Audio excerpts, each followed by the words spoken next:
Hello.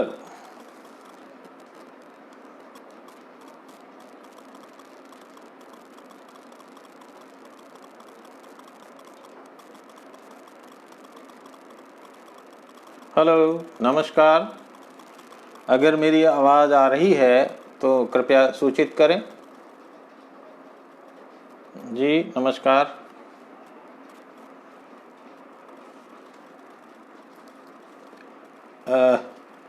Ram Sengar दादा जुड़ चुके हैं, उन्हें नमस्कार। और भी मित्र दिखने लगे हैं। तो मेरी आवाज़ आ रही है तो कृपया मुझे संकेत करें।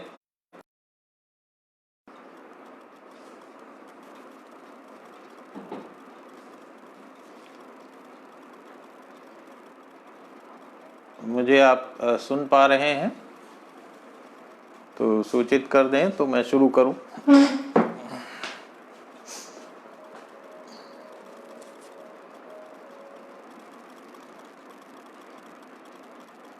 जी धन्यवाद अविनाश जी। अवनीश चौहान जी का आभार। और आज हम कला भारती मंच से जुड़े हैं और पूरे देश भर के चर्चित गीतकारों नवगीतकारों का जिस तरह से काव्य पाठ हो रहा है तो बहुत आदर योग्य है। क्योंकि उस संकट की स्थिति में जब छंदोबद्ध कविता को लगभग किनारे कर दिया गया है तो भाई अवनीश चौहान जी यह उद्यम कर रहे हैं और ख़ास तौर से कला भारती के जो संयोजक मंडल के लोग हैं उनको मैं धन्यवाद देना चाहता हूँ। क्योंकि विशेष रूप से भारतीय कविता की जो संस्कृति है वह छंदमय है और छांदस परंपराओं से जुड़ी हुई है। उसे किन्हीं कारणों से मुक्त छंद के रूप में आज व्याख्यायित और चर्चित कर दिया गया है। खैर ये विषयांतर हो जाएगा। तो लेकिन मैं इसलिए आभार व्यक्त करता हूँ क्योंकि कविता संस्कृति की भाषा होती है और संस्कृति की भाषा में सूत्र रूप में अगर कुछ लिखा जा सकता है तो वह दोहे के माध्यम से लिखा जा सकता है, वह गीत के माध्यम से लिखा जा सकता है, गज़ल के माध्यम से लिखा जा सकता है। माने छंदोबद्ध कविता से जुड़ कर के ही हम लोग इस तरह से भारतीय संस्कृति को, अपनी किसान की कृषि चेतना को, अपने जो विभिन्न प्रकार के हमारे जो समुदाय हैं धार्मिक और पंथ और मान्यताओं वाले, उन सबको हम जोड़ सकते हैं। तो बहरहाल आज मित्रों मैं बात करूंगा दोहों की। नवदोहा जो एक तरह से लेखन शुरू हुआ था वह बहुत पुराना नहीं है। दोहे तो खैर बहुत पहले से लिखे जा रहे हैं। आदरणीय जो मित्र जुड़ रहे हैं, मुझे दिख रहा है अवधेश कुमार शर्मा जी और भी लोग जिनका नाम मुझे दिखता जाएगा, मैं उन सबको नमस्कार करता हूँ, स्वागत कर रहा हूँ। तो मैं बात कर रहा हूँ दोहे की जो परंपरा है वह कालिदास से शुरू होती है संस्कृत में। क्रमोर्वशीयम में सबसे पहला दोहा मिलता है, वह प्राकृत भाषा में है। तो उसके बाद भरत मुनि के नाट्यशास्त्र में भी दोहे का उल्लेख किया गया है और दोग्धक उसे कहा गया है। दोग्धक छंद के रूप में जब छंदों की चर्चा भरत मुनि करते हैं तो वहाँ वो दोग्धक छंद के रूप में उसको प्रस्तुत किया गया है, जोड़ा गया है। तो हमारा जो नव दोहा आंदोलन कहें या दोहों का नए प्रयोग जब से शुरू हुए हैं तो वो बहुत पुरानी बात नहीं, 80 के दशक से हम मान के चलें। रामायण जो मेगा सीरियल हमारे जो कहे जा सकते हैं, रामायण और महाभारत, तो वो जब शुरू हुए थे तो उस समय दूरदर्शन से पूरे देश और दुनिया में तुलसी के दोहे या और जो उस परंपरा में आते थे उनका प्रचलन शुरू हुआ, उनका गायन लोगों ने सुना और उसकी परंपरा में हमारे छंदोबद्ध कवियों ने दोहा लिखना, एक तरह से पुनर्लेखन, वो शुरू किया था। तो ये 80 से 90 के दशक के बीच की बात है और उन्हीं दिनों मैंने भी लिखना शुरू किया था। तो पाल भसीन का दोहा संग्रह सबसे पहले आया था अमलतास की छाँव में, और वो सन 92 या 93 में आया। सप्तपदियाँ इंद्र जी ने निकाली। खैर लंबी परंपरा में अपनी बात करूँगा आज। तो मेरी सतसई आई थी 1998 में, और कुछ दोहे मैं उसमें से आज आपके सामने रख रहा हूँ। सन 2000 में फिर उसका दूसरा संस्करण भी आया। तो ऐसा नहीं है, लोग कविता बिकती नहीं है, कविता बार बार बिकी, और मुझे बड़ा गर्व होता है ये बताने में कि मेरे दोहे की सतसई बिकी उन दिनों। खैर, तो अब बहुत भूमिका की बात ना करें, मैं बात कर रहा हूँ आपसे अपने दोहों की। कि अब न बनारस की सुबह, अब न बनारस की सुबह, अब न अवध की शाम, राजनीति करने लगी सड़कों पर व्यायाम। अब न बनारस की सुबह, अब न अवध की शाम, राजनीति करने लगी सड़कों पर व्यायाम। और देखें साहब कि नेता और ऑफिसर कैसे मिले जुले हैं उसका दृश्य आप देख रहे हैं, हम सब देख रहे हैं, पूरा देश देख रहा है, दुनिया देख रहे हैं कि कैंची के दो फल हुए। कैंची के दो फल होते हैं, कैंची के दो फल हुए, नेता अफसर एक, प्रजातंत्र की ओढ़नी रहे काट कर फेंक, प्रजातंत्र की ओढ़नी रहे काट कर फेंक। ये उन दिनों का लिखा हुआ है, ताज़ा नहीं है, लेकिन शायद आज प्रासंगिक लगें, तो पुरानी चीज़ों में से कुछ दोहे मैंने छांटे हैं आज आपके लिए। किस तरह से प्रजातंत्र के मायने बदलते जा रहे हैं, उसका स्वरूप बदलता जा रहा है। ये हम सबको, क्योंकि रचनाकार, साहित्यकार अंतिम जन के साथ खड़ा होता है, मनुष्यता के साथ खड़ा होता है, और यही उसका रचना धर्म है, यही उसकी रचनाशीलता है। तो इसलिए इस रूप में हमें सबको लिखने पढ़ने से जुड़े हुए लोगों को ईमानदारी से अपनी बात कहनी चाहिए, मुझे ऐसा लगता है। आप देखें कि हमारे उद्योग धंधे किस तरह से चल रहे हैं। तो एक दोहा है कि संस्कृति का किस तरह से औद्योगिकरण किया जा रहा है, प्रतीक के रूप में, कि काट बरगदों की जड़ें, बरगदों, तो काट बरगदों की जड़ें करते हैं उद्योग। जो संस्कृति पुरुष हैं उनको काट करके किस तरह से उद्योग धंधे से उसको ठिकाने लगाया जा रहा है। दोहा देखिए कि काट बरगदों की जड़ें करते हैं उद्योग, और गमलों में बोने लगे बौनेपन को लोग, गमलों में बोने लगे बौनेपन को लोग। देखते हैं छोटे छोटे गमलों में बड़े बड़े पीपल, गमले, बरगद के छोटे छोटे पौधे बनाकर उनकी जड़ें काटते रहते हैं हम लोग। तो ये एक उद्योग भी है, लेकिन प्रतीक के रूप में आप देखेंगे तो इसके बड़े निहितार्थ हैं। किस तरह से हमारी जातीयता को, हमारी जो एक साझी विरासत है, उसको हानि पहुंचाई जा रही है, नष्ट किया जा रहा है। और देखें साहब, आगे दोहा में बात करता चल रहा हूँ। यह जहरीली बावड़ी, ये वो बावड़ी है जिसमें जहर भरे पिए हुए विषधर पलते हैं। तो यह जहरीली बावड़ी, इसमें पलते नाग, खेला करते थे यहाँ हिल मिल पुरखे फाग, खेला करते थे यहाँ हिल मिल पुरखे फाग। तो कुछ ऐसी हमारी सांस्कृतिक विरासत और हमारे देश की स्थिति रही है जहाँ सभी एक साथ खेलते थे, उठते बैठते थे। कहीं एक दूरी आ गई है मन की।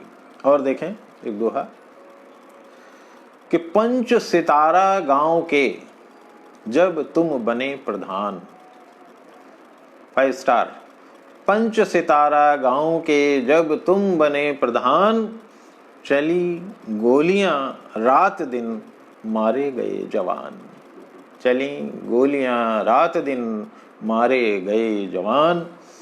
तो ये हिंसा हम टाल सकते हैं, टाल सकते थे, या आने वाले भविष्य में भी हम सजग हो सकते हैं, लेकिन कुछ ऐसा हो नहीं पा रहा है। और आगे देखें कि जली आयतें देश में जले संहिता पाठ, मंदिर मस्जिद जल रहे कुर्सी करती ठाठ। अभी दिल्ली जली थी तब ये दोहा बहुत लोगों ने पसंद किया। आपके सामने फिर से रख रहा हूँ कि जली आयतें देश में जले संहिता पाठ, मंदिर मस्जिद जल रहे कुर्सी करती ठाठ। और आगे देखें कि रंग ले चादर खून से, रंग ले चादर खून से क्यों उदास रंगरेज। रंगरेज तो रंगता है, उसका काम रंगना है, तो व्यंग्य के रूप में दोहा है कि रंग लें चादर खून से क्यों उदास रंगरेज, खून बह रहा मुफ्त में भाव रंग का तेज। खून बह रहा मुफ्त में भाव रंग का तेज। और एक बड़ा हल्का फुल्का सा दोहा आपके सामने रख रहा हूँ कि दिल्ली, लोग कहते हैं दिल्ली वाले में आए तो बहुत प्रगति हुई, बहुत अच्छा हुआ, लेकिन हालत क्या है आप देखें एक दोहे के माध्यम से।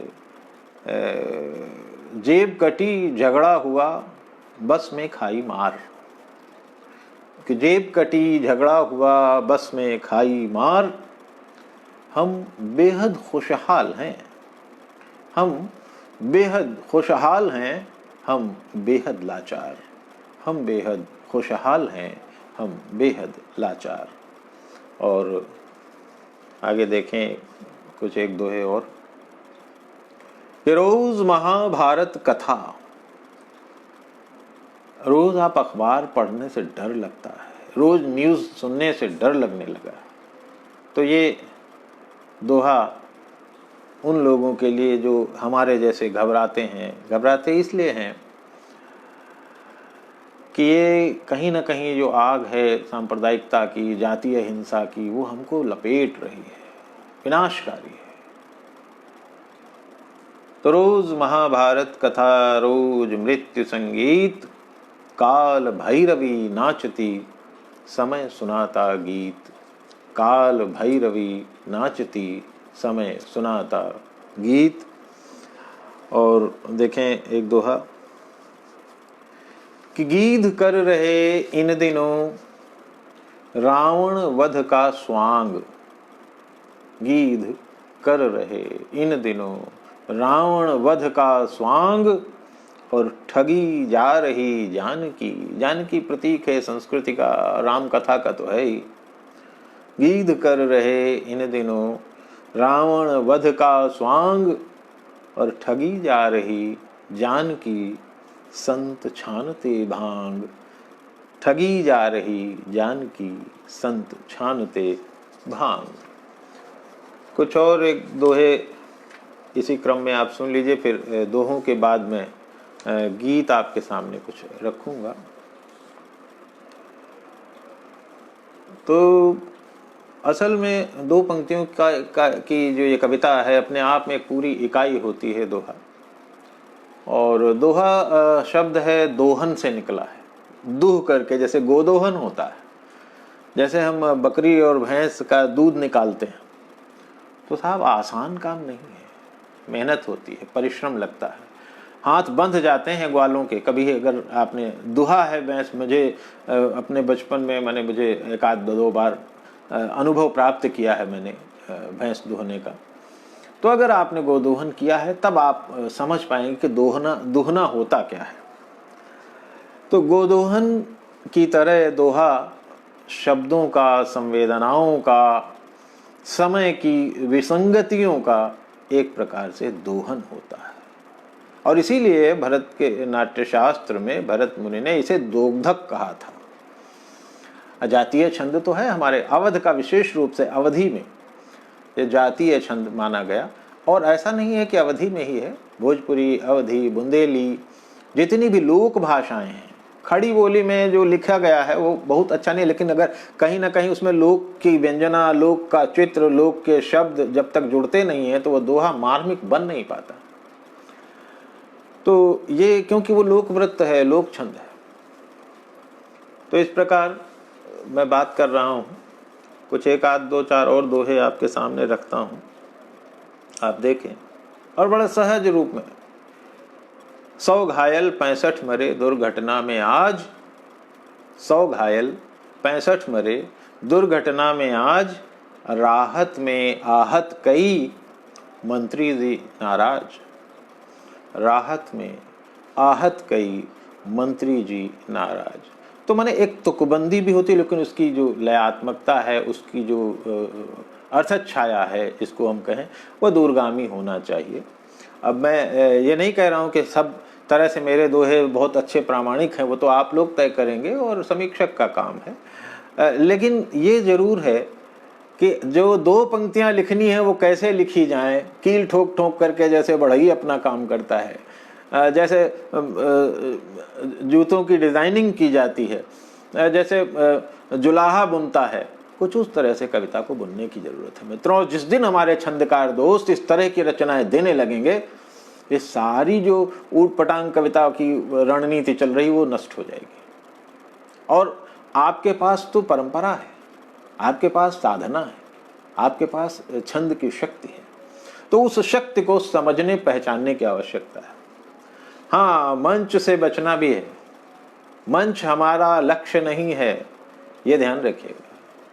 और मंच पे अगर चले गए तो न साधना रहेगी, न शब्द शक्ति रहेगी, और न उस तरह का आपकी कविता में प्रताप, माने जिसको कहते हैं वो क्षमता, वो नहीं दिखेगी। मुझे ऐसा लगता, हो सकता है आपका मत कुछ और हो।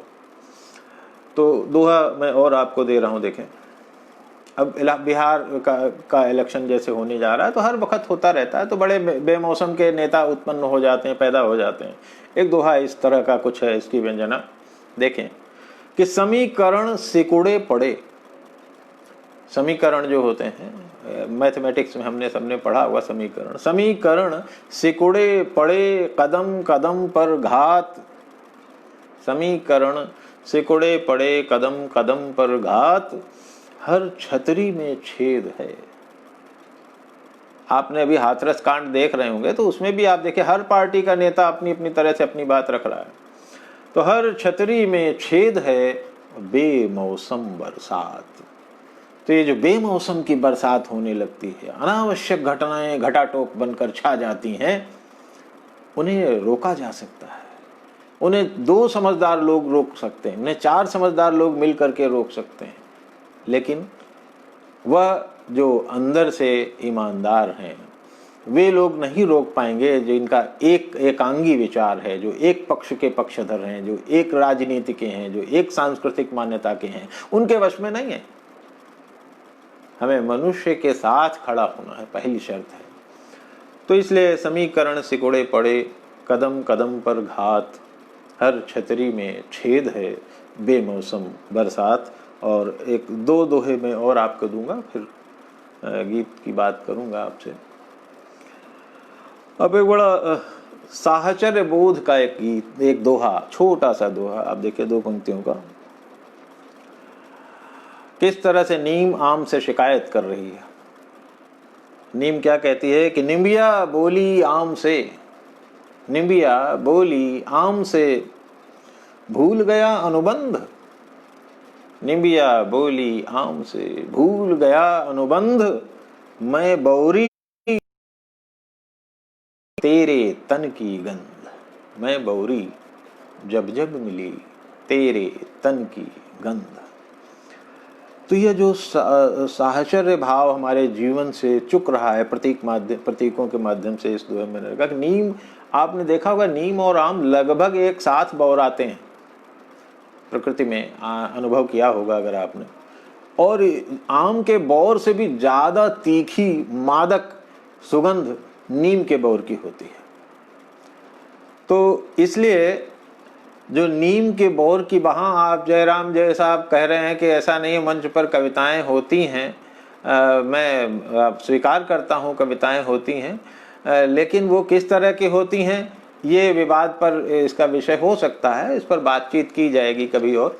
लेकिन मेरा अपना मानना है कि वहाँ कविता बहुत थोड़ी सी बची है, शायद कहीं मिल जाए, ढूंढना पड़ेगा। तो आगे मैं बात करूंगा आपसे कि निबिया बोली आम से, भूल गया अनुबंध, मैं बौरी, माने मैं बौराई जब जब मिली तेरे तन की गंध। तो ये जो साहचर्य भाव है अनुक्रियाओं के रूप में प्रकृति में होता है, वही हमारे जीवन का भी हिस्सा है। अगर हम ये अपने जीवन में इसको अपने दाम्पत्य बोध के साथ जोड़ते हैं तो अच्छा लगता है कि हम अपने जीवन को सही ढंग से रहे हैं। वंस अगेन प्लीज, ये कविता जी कह रही हैं, मैं ये फिर से पढ़ देता हूँ ये वाला दोहा कि निम्बिया बोली आम से भूल गया अनुबंध। क्वेश्चन है, प्रश्न पूछ रही है, तू अनुबंध भूल गया, हमसे जो वादा किया था वो भूल गया। निम्बिया बोली आम से भूल गया अनुबंध, मैं बौरी जब जब मिली तेरे तन की गंध। मैं बौरी जब जब मिली तेरे तन की गंध। तो ये वो दोहा था। और अंतिम दोहा आज की इस संध्या में, फिर उसके बाद में गीत पर चलूँगा, गीत की बात करूँगा। और अंतिम दोहा मैं इसलिए कह रहा हूँ आज की, हम हैं यह सौभाग्य है। ये कोरोना काल चल रहा है दोस्तों, हम हैं ये सौभाग्य है। ये आज का लिखा हुआ नहीं है, 20-25 साल पहले का लिखा हुआ दोहा है। हम हैं यह सौभाग्य है, समय बड़ा ही ढीठ, बहुत ढीठ है, बहुत नटोरियस है, बहुत कलाकारी से हमें कब कहाँ पकड़ लेगा पता नहीं। कि हम हैं यह सौभाग्य है, समय बड़ा ही ढीठ, चार चाम की चाबुकें एक अश्व की पीठ। चाबुकें एक अश्व की पीठ, माने हम घोड़े की तरह जुते हुए हैं, भाग रहे हैं। आंखों पर वो चश्मा लगा है जिसे हम सामने नहीं देखते हैं, दाएं बाएं नहीं देख सकते। घर गृहस्थी जंजाल दुनिया भर का है और उसको लेकर के हम अपनी गृहस्थी की गाड़ी लेकर भाग रहे हैं एक आम आदमी की तरह। तो हम हैं, ये सौभाग्य है। इस काल में, कोरोना काल में, समय कठिन परिस्थितियों में हम जीवित हैं, ये बहुत बड़ी बात है। और इसलिए कि चार चाम की चाबुकें, अब चार चाम की चाबुकों पर मैं थोड़ा सा आपको संकेत कर दूं कि किस अर्थ में है।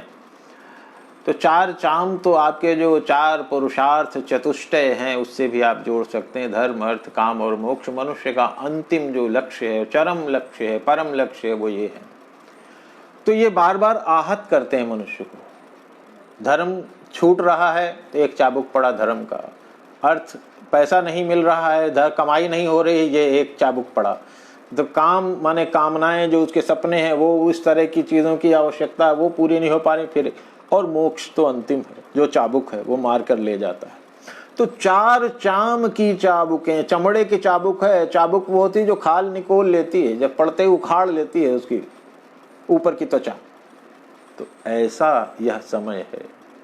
दूसरा, आप इसको लौकिक अर्थ में देखें तो रोटी, कपड़ा और मकान, तीन चीजें हो गई। और चौथी चीज है सेटिस्फेक्शन, जो किसी के पास नहीं है ना। किसी के पास रोटी नहीं है, किसी के पास कपड़ा नहीं है, किसी के पास मकान नहीं है, लेकिन ऐसा व्यक्ति, शायद ऐसे हम सब हैं, जिसके पास संतोष नहीं है। तो ये दोहा कुछ इस अर्थ में मैंने लिखा था कि हम हैं यह सौभाग्य है, समय बड़ा ही ढीठ, चार चाम की चाबुकें एक अश्व की पीठ। तो दोस्तों, ये कुछ मैंने, हमारी सतसही आई थी कालाय तस्मै नमः 98 में, वर्ष 1998 में, फिर 2000 में दूसरा संस्करण, उससे मैंने कुछ दोहे आपके सामने रखे। और अब मैं चाहता हूँ कि आपके सामने कुछ गीत आप हो जाएं, गीत और नवगीत के बारे में।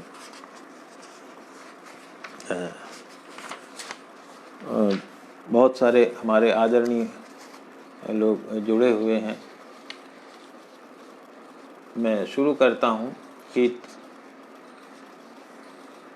अब देखें गीत क्या है, असल में ये नवगीत जैसे शिल्प में मैंने लिखे हैं और पारंपरिक गीत भी हैं, लेकिन उनका मुझे लगता है कि ये ज़्यादा अच्छा है कि नए नए जो प्रयोग हैं वो आपके सामने रखे जाएं। तो एक नवगीत देखें, शीर्षक है मौत के कुएं में। आप चित्र, आपको सबको मालूम है कि मौत का कुआं हम सबने देखा है, और उस मौत के कुएं में एक इंसान साइकिल चलाता है या बाइक चलाता है, मोटरसाइकिल चलाता है, और उस मोटरसाइकिल चलाने का उसको शौक नहीं है, उस साइकिल और मोटरसाइकिल चलाने से उसकी रोटी जलती है। एक सेकंड के लिए भी अगर वो गड़बड़ करता है तो मौत का कुआं तो वो है ही, मौत के कुएं के मुंह में तो वो है ही। देखें कि दर्द को पकाता है, बांसुरी बजाता है, बस हसीन सपने को वो गले लगाता है। दर्द को पकाता है, बांसुरी बजाता है, बस हसीन सपने को वो गले लगाता है। मेले ठेले में मौत के कुएं सजाए जाते हैं। अभी भी कहीं उत्सव मॉल वगैरह के आसपास शायद गांव मिल जाए, अब थोड़ा कम हो गया है लेकिन अभी भी है।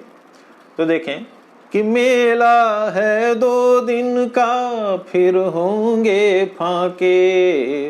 मेला है 2 दिन का, फिर होंगे फाके। तीनों बच्चे उसके हैं बड़े लड़के, तीनों बच्चे उसके हैं बड़े लड़के। तो चोट जब उन्हें लगती खूब मुस्कुराता है, चोट जब उन्हें लगती खूब मुस्कुराता है।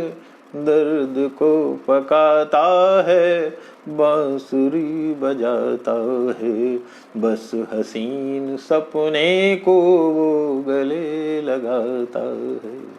उस गृहस्थी के लिए जिसके लिए मौत के कुएं में रोज कूदता है, इसमें उसकी झलकी आपको मिलेगी। आगे देखें कि जाने कब टूट जाए सांसों की डोरी, जाने कब टूट जाए सांसों की डोरी। दुनिया का मेला है उसकी मजबूरी, दुनिया का मेला है उसकी मजबूरी। तो कभी कभी गिरता है, कभी लड़खड़ाता है, दर्द को पकाता है, बांसुरी बजाता है, बस हसीन सपने को वो गले लगा। तो जिंदगी लड़खड़ाती है, चलती है, फिर भी संघर्ष करता है। अंतिम बंद इस गीत का कि गोल गोल घूम रहा बेबस मन मारे। हम सब भी बेबस मन मारे गोल गोल घूम रहे हैं और वो भी घूमता है। तो देखेंगे कि गोल गोल घूम रहा बेबस मन मारे, पूरा ही कुनबा है उसी के सहारे, पूरा ही कुनबा है उसी के सहारे। तो मौत के कुएं में वो साइकिल चलाता है, मौत के कुएं में वो साइकिल चलाता है। दर्द को पकाता है, बांसुरी बजाता है, बस हसीन सपने को वो गले लगाता है। दर्द को पकाता है, बांसुरी बजाता है। तो इस गीतों का सिलसिला मुझे नहीं पता कि गीत और कैसे आपको लग रहे हैं, लेकिन अच्छा है कि मैं आपके सामने पढ़ देता हूँ। और एक गीत 2 गीत मैं आपके सामने रख रहा हूँ। अभी कुछ दिन पहले अभी डॉक्टर राजेंद्र गौतम जी का एक उनकी वार्ता आ रही थी, तो ये गीत उनको बहुत पसंद है और हो सकता है अच्छा लगे आपको भी। तो असल में ये नवगीत है और गीत होने के कारण रागात्मकता है, इसमें रागात्मक सौंदर्य, नाद सौंदर्य भी है, और साथ साथ में समकाल है हमारे जीवन का, किस तरह से क्या परिस्थितियां हैं, उस रूप में आपके सामने रखता हूँ। शीर्षक है इसका कि एक अंगुली चिर गई है। एक उंगली में कहीं फांस लग जाती है तो पूरा दिन रात नींद नहीं आती, करकती रहती है। आप उस भाव की, उस संवेदना को पकड़ करके देखें इस नवगीत में, शायद आपको मिले। और फांस कई तरह की है, कई रूपों में है, कई छवियों में है। गीत शुरू करता हूं कि बांसुरी की देह दर की, बांसुरी कहीं से चिटक गई है, फट गई है, उसमें फांस उभर आई है। बांसुरी हमारा शरीर भी है, हम आप सब इसको भाव को समझ रहे हैं। तो बांसुरी की देह दर की और उसकी फांस पर जो फिर रही थी, एक अंगुली चिर गई है। बहुत छोटा गीत है, 2 बंद है। तो रक्त रंजित हो रहे हैं, उंगली में फांस लग गई है तो रक्त रंजित तो होना ही है। रक्त रोशनी में बुझ गए रंगीन ख्वाब, तो कहीं नंगे बादलों में, कहीं नंगे बादलों में किरण बाला घिर गई है, एक अंगुली चिर गई है। बांसुरी की देह दर की और उसकी फांस पर जो फिर रही थी, एक अंगुली चिर गई है। और गीत का अंतिम बंद, दूसरा और अंतिम बंद। किस तरह से लोग गूंज भर रहे हैं, शंख बजा रहे हैं, आश्वासन और वायदे करते हैं, लेकिन होता क्या है? ये गूंज भरते शंख जैसे, गूंज भरते शंख जैसे, खोखले वीरान गुंबद, गूंज भरते शंख जैसे, खोखले वीरान गुंबद, थर थराते आग में इस गांव के बेजान बरगद, न जाने विश्वास की मीनार कैसे गिर गई है, न जाने विश्वास की मीनार कैसे गिर गई है, एक अंगुली चिर गई है, किरण बाला घिर गई है, बांसुरी की देह दर की। तो दोस्तों, मैं इस क्रम को आगे बढ़ाते हुए 1-2 गीत और मुझे लग रहा है अभी समय होगा, बता देंगे अवनीश भाई की समय हमें कितना और पढ़ना। वीरेंद्र आस्तिक जी हैं, प्रणाम नमन करता हूं, और जो हमारे आदरणीय मित्र जुड़े हैं उन सबको मैं अभिवादन करता हूं। देखें कि किस तरह से जो वातावरण है हमारे समाज का, जीवन का, क्या आसमान लाल लाल हो रहा, धरती पर घमासान हो रहा, आसमान लाल लाल हो रहा, धरती पर घमासान हरियाली खोई है, नदी कहीं सोई है, फसलों पर फिर किसान रो रहा। आसमान लाल लाल हो रहा, धरती पर घमासान हो रहा। छोटे छोटे एक दो बंद और इसी गीत के। कि सुख की आशाओं पर, खंडित सीमाओं पर, सुख की आशाओं पर, खंडित सीमाओं पर, सिपाही लहू लुहान सो रहा। आसमान लाल लाल हो रहा, धरती पर घमासान हो रहा। और अंतिम बंद इस गीत का कि चिंगारी के बीज लिए, चिंगारी के बीज लेकर लोग आते हैं और सभाओं में घुस जाते हैं और फिर किस तरह से उनको आग लगाकर निकल जाते हैं, वो पकड़े नहीं जाते। देखेंगे कि चिंगारी के बीज लिए, विदेशी तमीज लिए, विदेशों से सीख कर आते हैं साहब।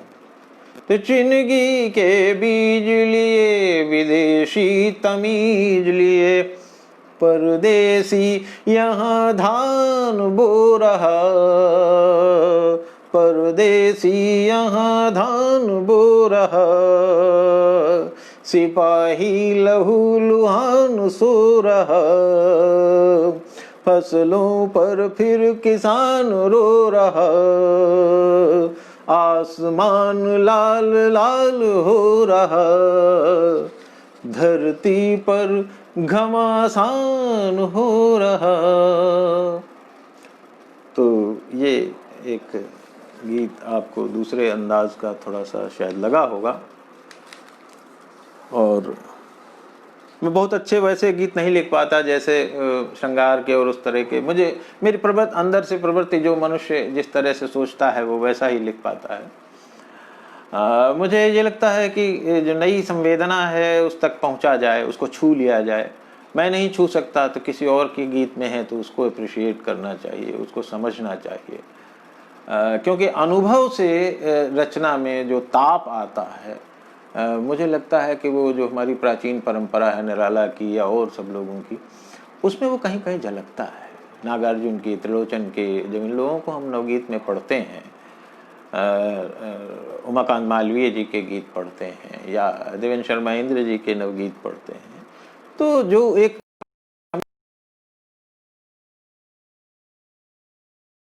सभी रचनाएं किसी रचनाकार की बड़ी सार्थक नहीं होती हैं। और ये ऐसा नहीं है कि जो बड़े नाम हैं उनकी सारी रचनाएं बहुत अच्छी हैं या जो कमज़ोर लोग हैं उनकी सारी, कमज़ोर जिनको समझा जाता है उनकी सारी रचनाएं कमज़ोर होती हैं, ऐसा नहीं होता। तो कभी कभी कोई रचना उसकी निर्मिति हमारे समय को, हमारे समाज को बहुत अच्छे ढंग से रख पाती है, कह पाती। मधु प्रधान जी अभिवादन, और जो भी हमें मित्र दिख रहे हैं उनको सबको मैं नमस्कार करता हूँ प्रणाम करते हुए।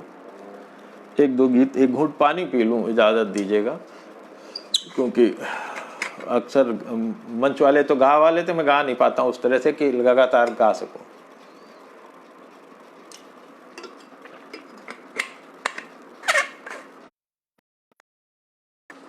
ये गीत है हमारे देश में एक अफसरशाही और जो चमचागिरी चलती है, तो थोड़ा हल्के मूड का एक गीत आपके सामने रख रहा हूँ। मुरादाबाद में खास तरह के लोटे बनाए जाते हैं, इसलिए ये गीत मैंने ज़रूर चुना है कि ये सबको आपके सामने रखा जाए। तो बेपेंदी के लोटे शीर्षक है गीत। वो लोटे जो लुढ़क जाते हैं और स्थिर होकर रखे नहीं जा पाते हैं, तो मैं प्रतीक है, इसको व्यक्तिगत हम अपना लें, एक आपके सामने रख रहा हूँ कि सुविधाओं के तरण ताल में, तरण ताल माने स्विमिंग पूल, सुविधाओं के तरण ताल में खाते पल पल गोते हैं वो, सुविधाओं में डूबे रहते हैं ऐसे लोग। सुविधाओं के तरण ताल में खाते पल पल गोते हैं वो, और जिनकी चर्चाएं होती हैं बेपेंदी के लोटे हैं वो। जिनकी चर्चाएं होती हैं बेपेंदी के लोटे हैं। दादा बुद्धनाथ जी जुड़ गए हैं, प्रणाम करता हूँ मैं। कमलेश जी, उनका अभिवादन, नमस्कार भैया सभी को, मित्रों को। तो मैं बेपेंदी के लोटों की बात कर रहा हूँ, आपके सामने गीत रख रहा हूँ कि सुविधाओं के तरण ताल में खाते पल पल गोते हैं वो, और जिनकी चर्चाएं होती हैं बेपेंदी के लोटे हैं वो। भरे हुए हों या खाली हों, आप गौर कीजिएगा कि जो चमचा टाइप लोग हों वह हर वक्त लुढ़क जाते हैं। कैसे लुढ़कने, लोटा उनको कहा जाए अगर हमारी भाषा में, या बेपेंदी के लोटे। तो भरे हुए हों या खाली हों वो हर वक्त लुढ़क जाते हैं।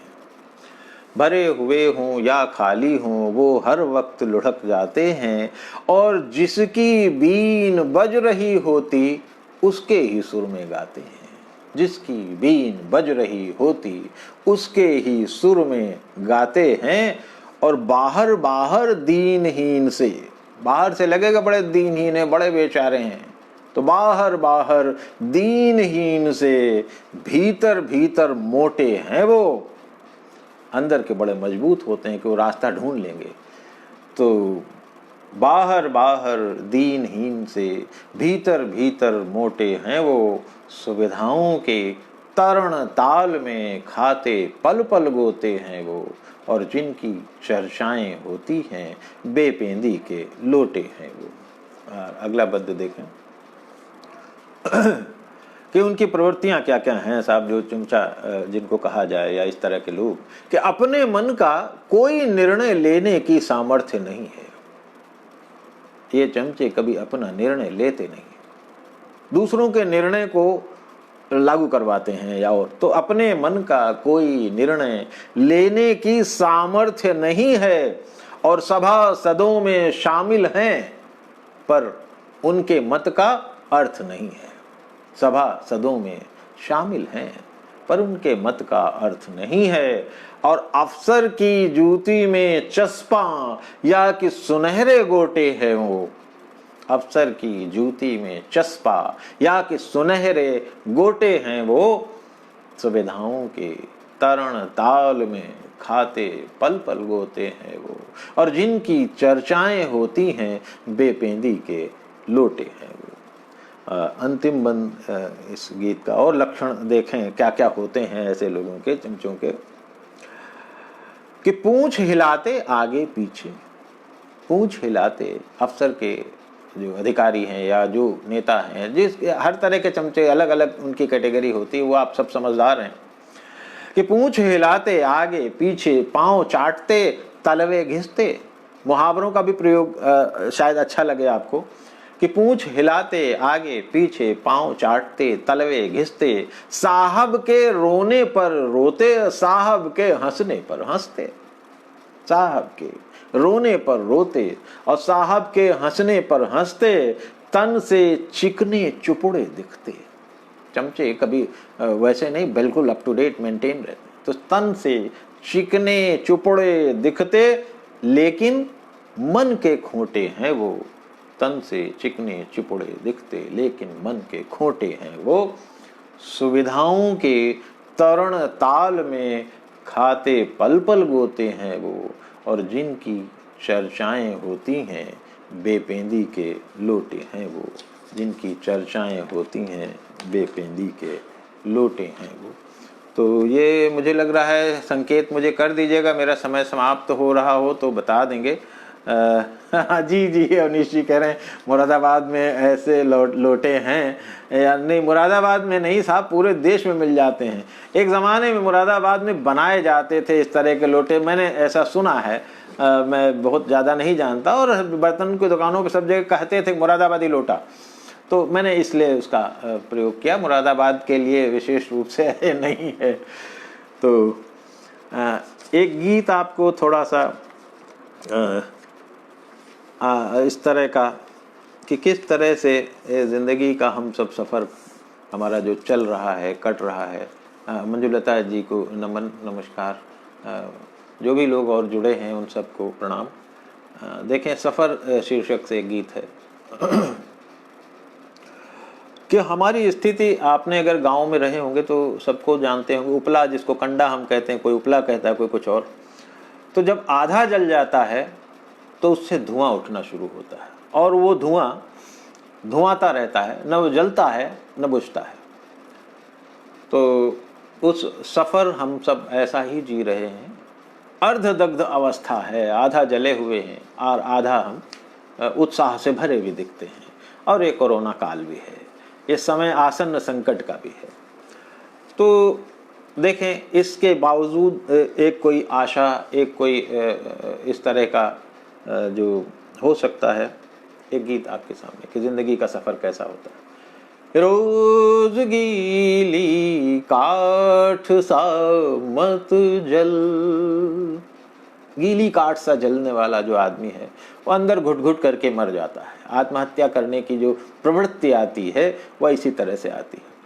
रोज गीली काठ सा मत जल, पीठ पर ला दे गिरिस्ती, बेत लेकर चल। रोज गीली काठ सा मत जल, पीठ पर ला दे गिरिस्ती, बेंत लेकर चल। अगर डगमगाता है तो बेंत पकड़ ले, धीरे धीरे चलता रहे। सफर तो तय करना ही है जिंदगी का। तो आंसुओं की राम गंगा, उलझनों के कठिन जंगल। आंसुओं की राम गंगा, उलझनों के कठिन जंगल। पीर के ऊंचे हिमालय, पीर के ऊंचे हिमालय, मुस्कुरा कर पार कर ले। वक्त है दो पल, रोज गीली काठ सा मत जल, पीठ पर ला दे गिरिस्ती, बेत लेकर चल। और जब तू संघर्ष करते हुए आगे बढ़ेगा तो क्या होगा कि रेत पर पग चिन्ह तेरे, द्वार अंकित अल्पनाएं। रेत पर पग चिन्ह तेरे, द्वार अंकित अल्पनाएं।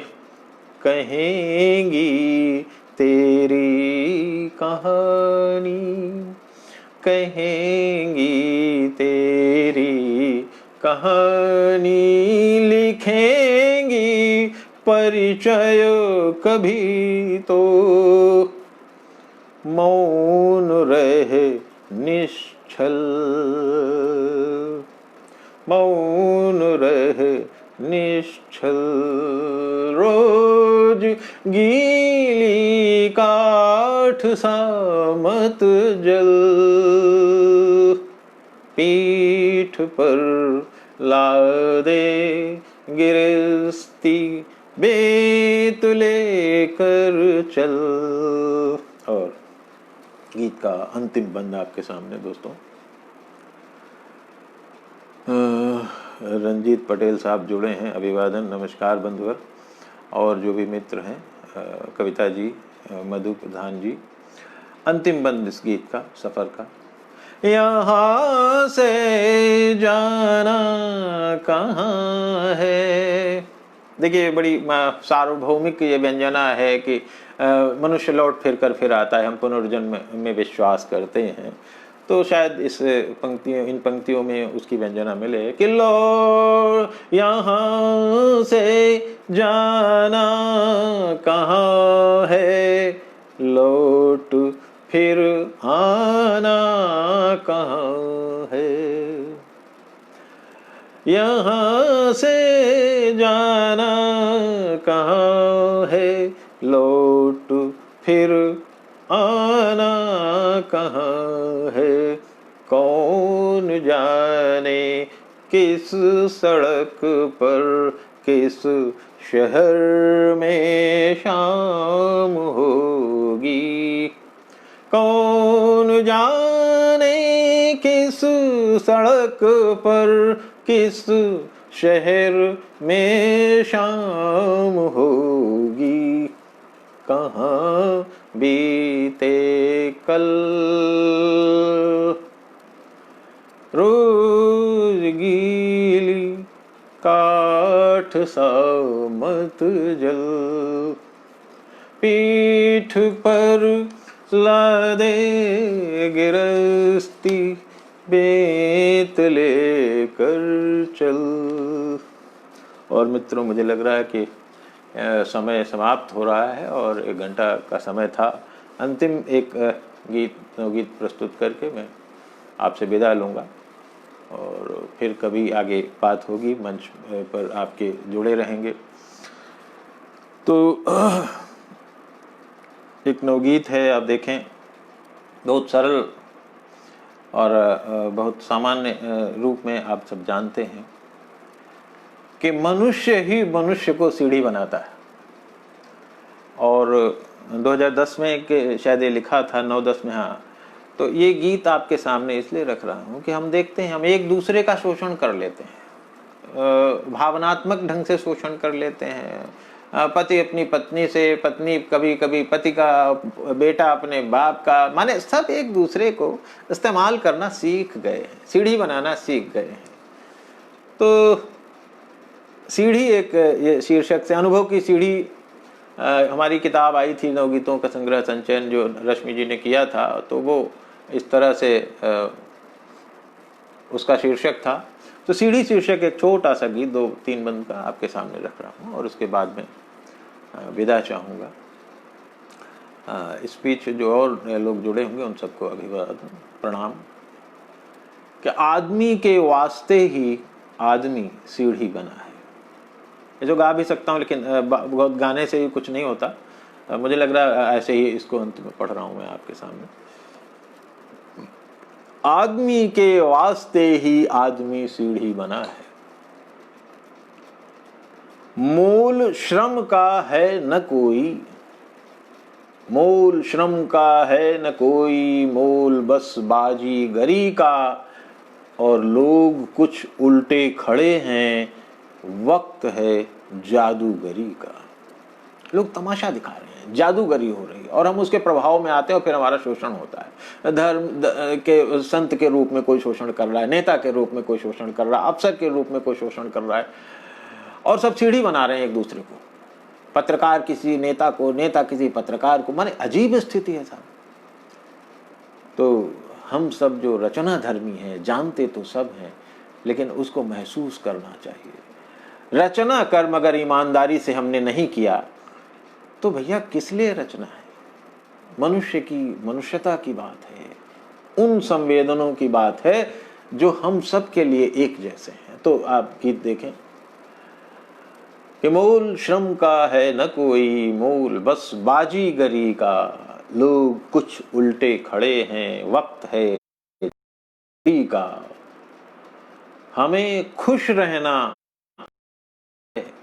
हमें खुश रहना मना है, आदमी के वास्ते ही आदमी सीढ़ी बना है, आदमी के वास्ते ही आदमी सीढ़ी बना है। और देखें वो सीढ़ियां किस तरह की हैं, शायद इसमें कुछ छवियां आपको दिखेंगी कि जाति, भाषा, वर्ग की, कुछ धर्म की भी सीढ़ियां हैं। जाति भाषा वर्ग की, कुछ धर्म की भी सीढ़ियां हैं और खुश रहे शोषक सदा ही। चाहे वो जाति का नायक हो, चाहे वो धर्म का नायक हो, चाहे वो भाषा का नायक हो, वो सब खुश हैं। दुखी कौन है? हम और आप। दुखी वो व्यक्ति है जो नेता नहीं है, जो अपने आप को अलग से शोषकों की टीम में शामिल नहीं हो पाया, वही दुखी है। तो जाति भाषा वर्ग की, कुछ धर्म की भी सीढ़ियां हैं और खुश रहे शोषक सदा ही, दर्द सहती पीढ़ियां हैं। खुश रहे शोषक सदा ही, दर्द सहती पीढ़ियां हैं, लेकिन साफ कुछ कहना मना है। साफ कुछ कहना मना है, आदमी के वास्ते ही आदमी सीढ़ी बना है। आदमी के वास्ते ही आदमी सीढ़ी बना है। और आप सब मित्रों को ये अंतिम गीत का अंतिम बंद आपके सामने रख रहा हूँ कि सीढ़ी लगा लिया, इधर उठाओ उधर लगा लो। तो मनुष्य भी इस तरह से उठाया जाता है और कहीं भी इस्तेमाल कर लिया जाता है। इस्तेमाल की चीज है। आप देखिए अंतिम बंद में कि जब जिसे चाहो खरीदो, किसी का कम मूल्य है, किसी का ज्यादा मूल्य है। जब जिसे चाहो खरीदो, जब जहां चाहो लगा लो। जब जिसे चाहो खरीदो, जब जहां चाहो लगा लो। सीढ़ियां चढ़कर उतर कर वक्त को अपना बना लो। अपने समय के आप नायक बने रहो, इलेक्शन जीतते रहो, अपना जो चाहो करते रहो। तो जब जिसे चाहो खरीदो, जब जहां चाहो लगा लो। सीढ़ियां चढ़कर उतर कर वक्त को अपना बना लो। जाल वैभव का तना है, जाल वैभव का तना है। आदमी के वास्ते ही आदमी सीढ़ी बना है। आदमी के वास्ते ही आदमी सीढ़ी बना है। और मैं अब चाहूँगा अविनाश भाई से इजाज़त। मुझे लगता है कि 1 घंटे से ऊपर का समय हो चुका है। आपको अगर जो टिप्पणियाँ आई हैं, मैं इन पर बाद में देख करके जो उत्तर दे सकूँगा तो अवश्य कोशिश करूँगा। और इन्हीं शब्दों के साथ मैं अपने अवनीश चौहान भाई का और ख़ास तौर से ये जो मंच है जिसने हमको अवसर प्रदान किया, तो संस्कृति के इस प्रकार के जो मंच हैं और बने देश में, जहाँ कवि की बात हो, जहाँ जायसी की भी बात हो, जहाँ तुलसी की भी बात हो, जहाँ रैदास की भी बात हो, नामदेव की भी बात हो, ज्योतिबा फुले की बात। असल में संस्कृति को हम अच्छे से समझें तो सही। जब हम समझ पाएंगे तब हम अच्छे मनुष्य बनेंगे ना। विविध तरह के हमारे जो संस्कृति के जो मूल्य हैं, उनको संजो कर चलने वाले लोगों को हम नहीं पहचान पाएंगे तो भारतीय संस्कृति को हम ठीक से समझ नहीं पाएंगे। मेरा ऐसा मानना है। एक समावेशी देश, समावेशी चरित्र का भारत हमें चाहिए, समाज चाहिए। तो इसके लिए बहुत आवश्यक है कि हम ऐसे और विमर्श, ऐसी और माने रचनाओं से जुड़े हुए लोगों को जोड़ते रहें। और इन्हीं शब्दों के साथ मैं कला भारती मंच को बहुत बहुत उनको आभार उनके प्रति व्यक्त करता हूँ। फिर कभी अवसर होगा दोस्तों, फिर कभी हम आपसे मिलेंगे। और अवनीश चौहान जी को बहुत बहुत नमस्कार, धन्यवाद आप सबका। आपने मुझे इतनी देर सुना, 1 घंटा लगातार बहुत होता है। बहुत बहुत धन्यवाद सर, नमस्कार।